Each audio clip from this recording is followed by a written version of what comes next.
Irmãos, meus amigos, hoje eu quero fazer um comentário breve a respeito de uma passagem, de uma breve citação de Jesus Cristo, contida na parábola da candeia. Dirigindo-se aos discípulos de Jesus Cristo diz: "Àquele que tem, mais lhe será dado, e aquele que não tem, até aquilo que ele pensa que tem, isso também lhe será retirado." Se pensarmos bem, se refletirmos bem a respeito desta passagem, nós vamos encontrar bastante material para a nossa reflexão. E nós precisamos considerar essa afirmativa de Jesus quando ele diz, repito, àquele que tem, mais lhe será dado, e aquele que não tem, até aquilo que ele pensa que tem, lhe será retirado. Se não debruçarmos sobre o Evangelho, e estudarmos o Evangelho e, sobretudo, analisar esse ensinamento pelas regras da experiência e atingindo a maturidade, analisando esta passagem, nós vamos chegar a certas conclusões que precisam ser divulgadas.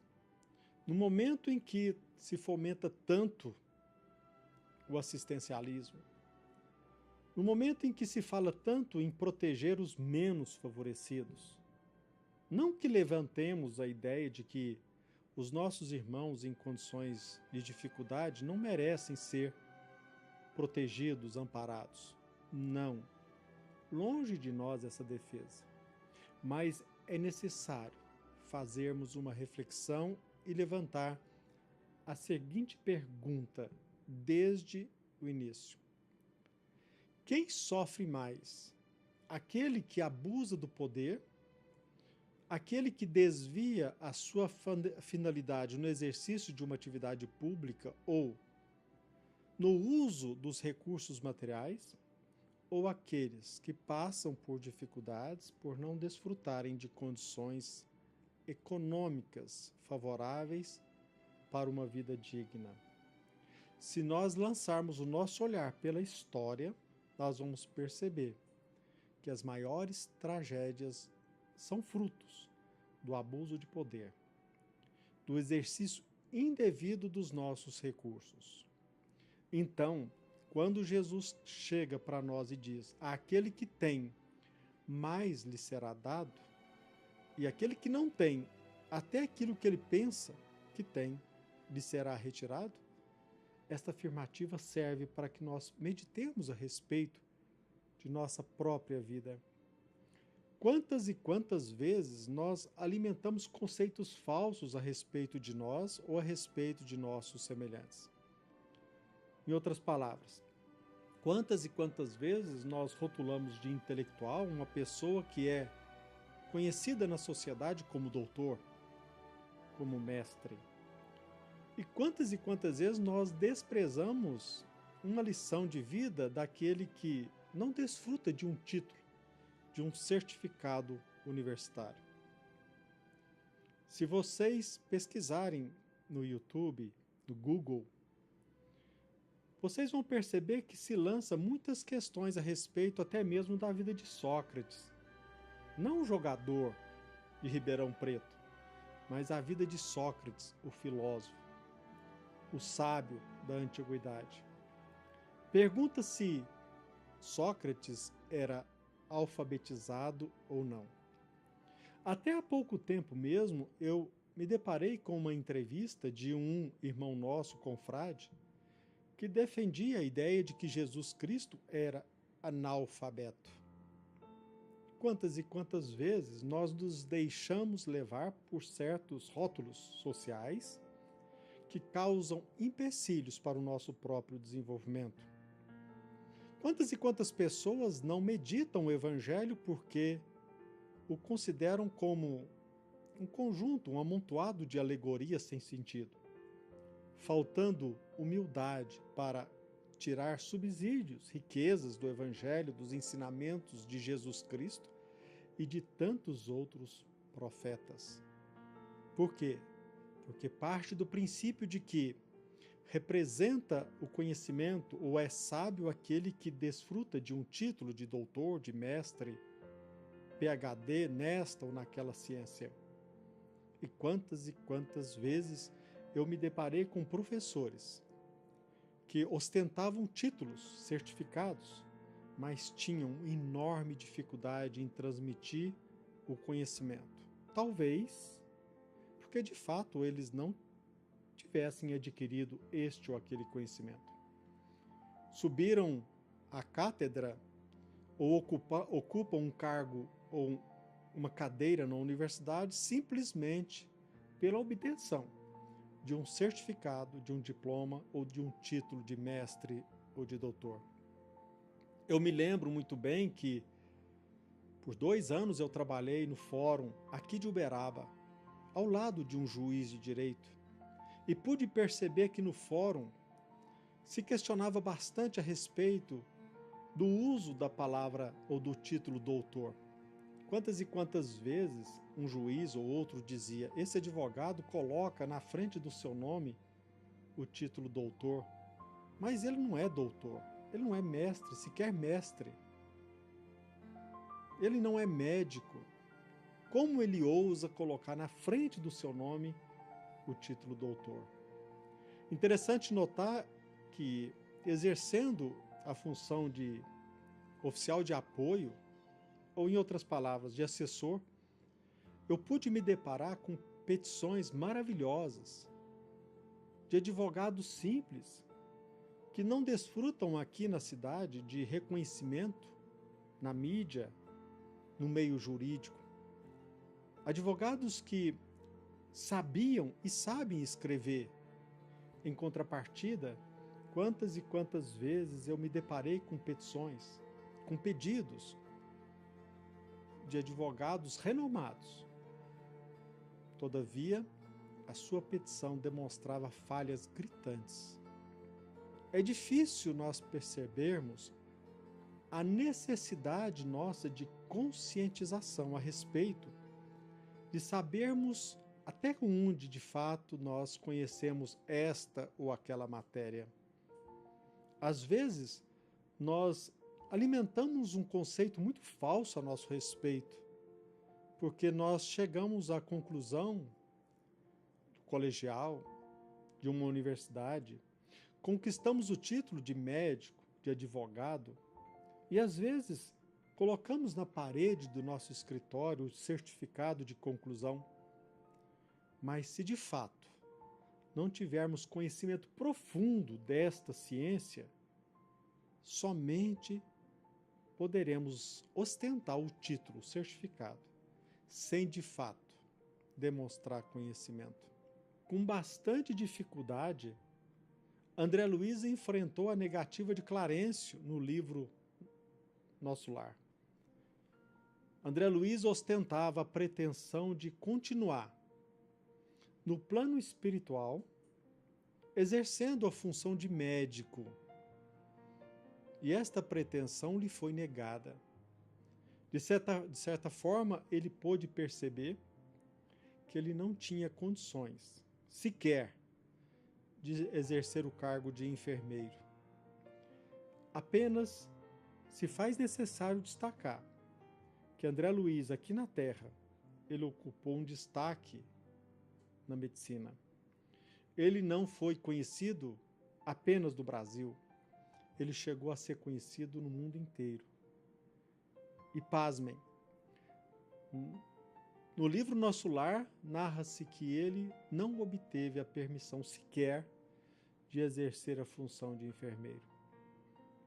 Quantas e quantas vezes nós não crescemos porque a gente se ilude, pensando que já sabemos o bastante e que o certificado, o título de mestre e de doutor corresponde à realidade consciencial.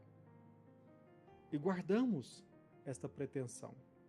e alimentamos essa pretensão de que nós, de fato, sabemos, quando, na verdade, não passamos de imbecis, de ignorantes. Aquele que de fato sabe, de fato, aquele que adquiriu o conhecimento, quanto mais ele conhece, mais ele vai obter conhecimento. Em contrapartida, aquele que não sabe e pensa que sabe, até aquilo que ele pensa que tem lhe será tirado.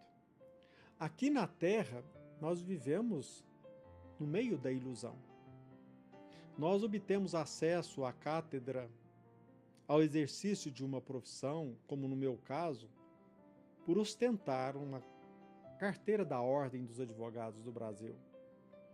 Mas será que de fato eu sou um bom advogado? Será que de fato eu procuro conhecer a ciência em que eu milito? Será que de fato eu procuro a cada dia me aprimorar?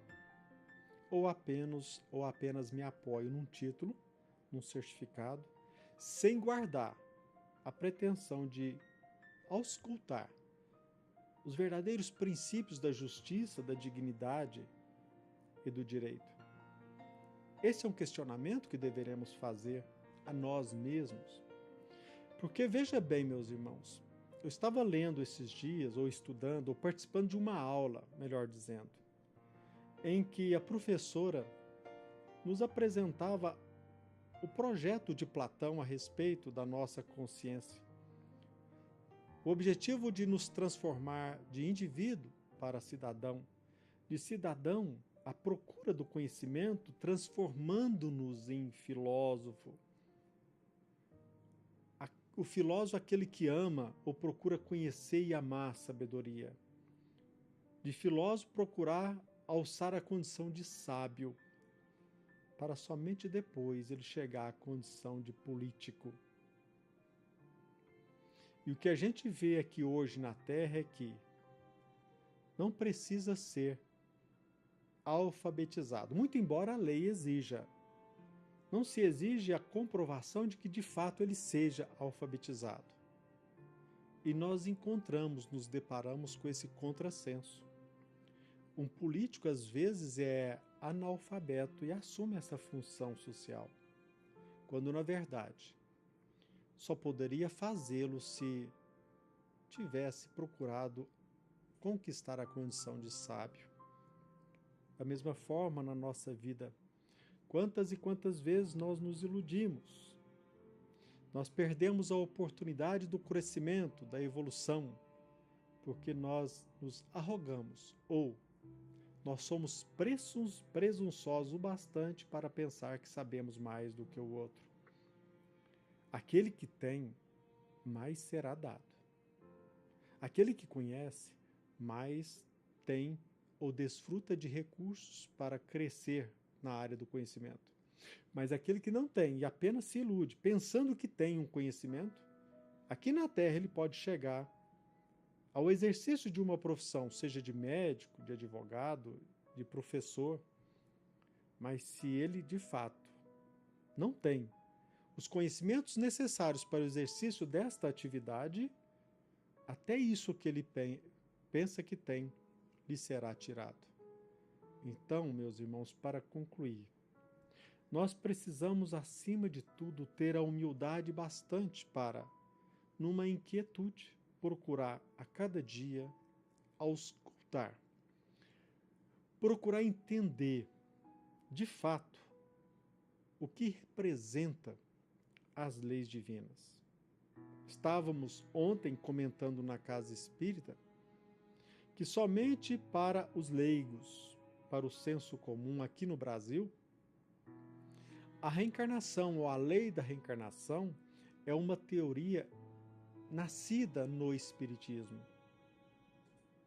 Equivoca-se, por exemplo, a maioria das pessoas que pensam que a reencarnação é uma proposta espiritista, quando na verdade, hoje, até mesmo hoje, nas filosofias orientais e até mesmo nas religiões orientais, não se questiona a respeito da reencarnação porque é fato. E se nós estudarmos com mais profundidade, nós vamos perceber que isso não era uma questão entre os filósofos, era uma lei. Não se questionava a respeito da reencarnação, era um fato. E somente hoje, nesta Idade Média da sombra, muito embora a aquisição do conhecimento, da tecnologia, do avanço das ciências, nós continuamos míopes, cegos, à procura de conquistas de mundos lá fora, quando aqui, na Terra, muitos sofrem por conta da sua própria ignorância. Quantas e quantas pessoas só têm acesso a uma universidade porque adquiriu o título de forma formal para que pudesse ter acesso a esta ou aquela universidade? Quantas e quantas pessoas concluem o ginasial em 6 meses e adquire a oportunidade de ter acesso ao certificado de conclusão? Mas o que de fato eles sabem? O que de fato eles conheceram? É um questionamento que devemos fazer para nós mesmos, principalmente aqui na face da Terra, onde a ignorância predomina. Nós precisamos ter muita humildade para nos aventurarmos na área do conhecimento e muito cuidado com certos ensinamentos que são ministrados a título de verdade absoluta, que na verdade só querem ensinamentos que só objetivam nos manter nas trevas. Precisamos de ter muita humildade para conhecer e perceber no fundo que todos nós somos filhos de Deus. E que se quisermos ajudar alguém, não é apenas fomentando o seu vitimismo, não apenas criando recursos para mantê-los no infortúnio, não somente com o prurido de fomentar o assistencialismo, sobretudo, promover a educação para que o nosso irmão menos favorecido, ele descubra dentro de si mesmo e encontre condições para colocar em prática todos os recursos que nós herdamos do nosso Pai que está entre nós. Que pensemos a respeito disso, porque talvez, em nome de Jesus, estamos sendo porta-vozes das trevas.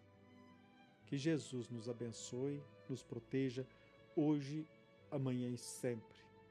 Que assim seja.